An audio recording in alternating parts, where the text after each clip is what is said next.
Hello everyone, Nicole Mendoza here, and I've decided to focus my business process redesign on the English language program application process. The English language program is provided by the International Extension Programs under the College of Extended Learning at CSUSB.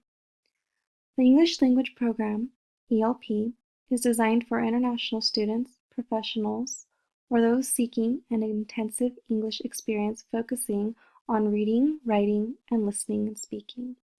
It focuses on providing the academic English language skills needed to meet the requirements for admission into the university's undergraduate or graduate programs. Prospective students are instructed to apply to ELP online, pay the application fee, and submit a copy of their passport and bank statement. Transfer students must also submit a copy of their visa and current I-20. The problem is the website is not clear on where applicants must send their documents via email. They have to scroll down to the bottom of the web page to locate the ELP general email, and thus they may not send documents right away.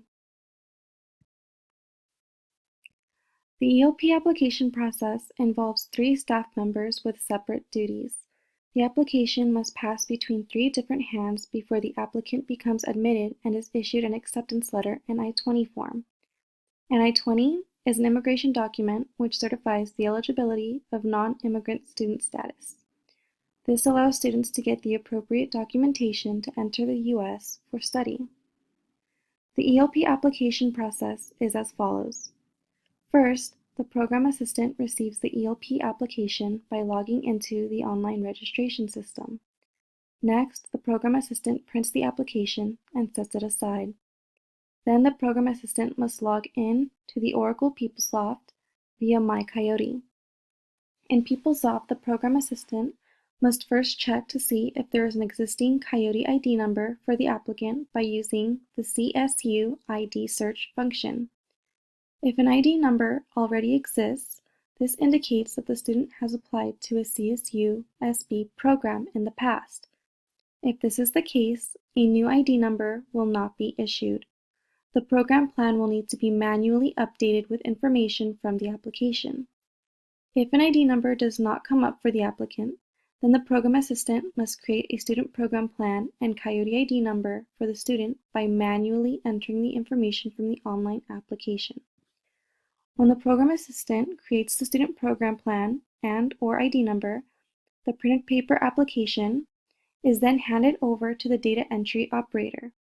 A physical file is created and the application is placed in the file. The data entry operator then contacts the applicant for missing documents and information. Applicant files are put on hold if any or all required documents are missing. The applicants are emailed and the operator must wait for a response before moving forward. When a file is completed, it is then handed over to the International Student Advisor, who is also the designated student officer. Their job is to enter the information from the application into the SEVIS system, Student and Exchange Visitor Program. An I-20 is created for the student and then printed along with the ELP acceptance letter and mailed out to the student based on the mailing address and phone number provided on the application. This process is a means for the staff to collect important information regarding the applicant. The email address field is crucial in case documents are missing, which most often than not, they are missing. The data entry operator has a means of contacting the applicant. The email address is also crucial to send program updates and enrollment information. After a student is admitted, they will need to know how to enroll and pay tuition for the program that they plan on attending. The home country mailing address is important for immigration purposes most of all. The International Student Advisor needs to record this information in the SEVIS system to issue the I-20, as well as to send the form and ELP acceptance letter unless otherwise indicated. Students can then apply for the F1 student visa in their home country to enter the U.S. for study. The ELP application process also allows IEP to collect applications from prospects across the globe. The application is used to create a physical file for each individual student. The files are kept in a central filing cabinet location where all future documents in connection to the student will be kept.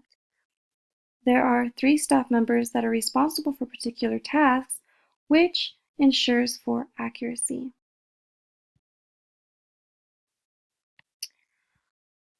The applicants and staff are major stakeholders. Applicants are affected because the time is of the essence and delays in the application process lead to delays for the student.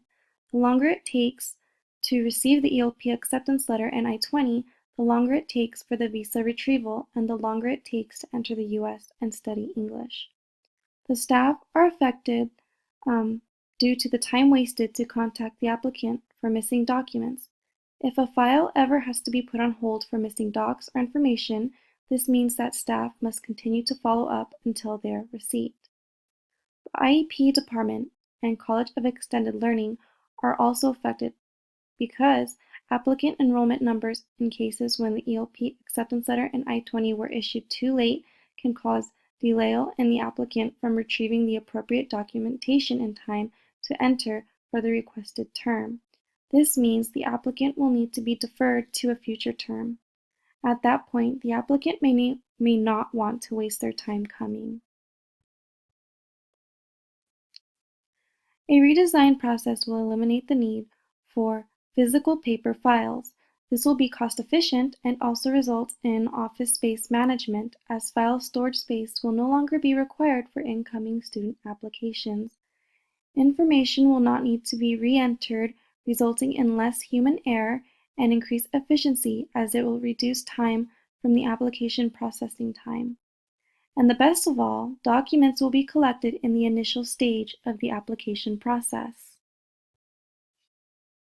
Information technology affects the redesign process as such. An email verification system can be added into the online registration system to verify the email address. The system will send a verification email to the address provided by the applicant, and the applicant will need to verify prior to submitting the application. The way it would work is a tag containing an identity is included in an email sent to the email address and associates sender address with the email. The identity datum from the tag is provided to the server to retrieve the email address, thus allowing the email address to be compared and verified if the sender address matches. Second, a download capability on PeopleSoft would allow the online application to be pulled from the online registration system. This would allow the data to populate in the profile fields in PeopleSoft when creating an ID number. A barrier would arise, however, if there was no need to create an ID number and thus only information needs to be updated. How would the data then populate? But moving on, an uploading system on the online registration system would require applicants to submit the required documents prior to submitting the application. Let's see how that affected the process. First, the program assistant is able to receive both application and documents at the same time, which eliminates the need for the data entry operator to contact the applicant for missing docs and information.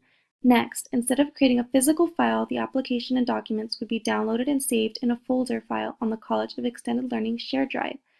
This application can then be downloaded from the ORS PeopleSoft and eliminate manual entries and human errors on the staff side.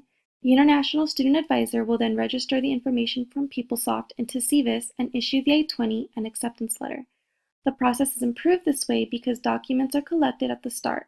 Paper files are eliminated, and there is a smooth transition from the program assistant to International Student Advisor. There are less hands involved in the process. Best of all, the process of getting the acceptance letter and I-20 out to the student will be done in a much quicker manner.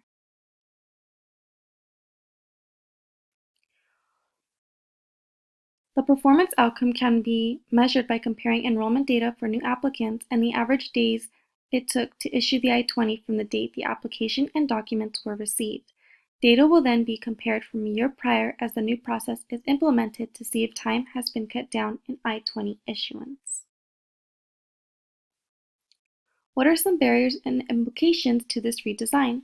The first barrier and/or implication is the cost to upgrade and maintain the online registration system and PeopleSoft system changes. There is also the cost of purchasing the appropriate scanner to scan and save files. The implication of this is that storage space would be created because of the elimination of paper files. However, there is a policy that documents must be kept for up to 7 years, and what about the threat to the system if it ever crashes and documents are lost? Applicants are also reluctant to human error and may still enter inaccurate contact information, and thus staff may still need to contact them for accuracy. Lastly, there is the potential issue of downloading applications into PeopleSoft. What if a duplicate ID is created for an applicant who already has an ID number? This would result in time spent trying to consolidate information to one ID number profile. That concludes my presentation. Thank you all for watching.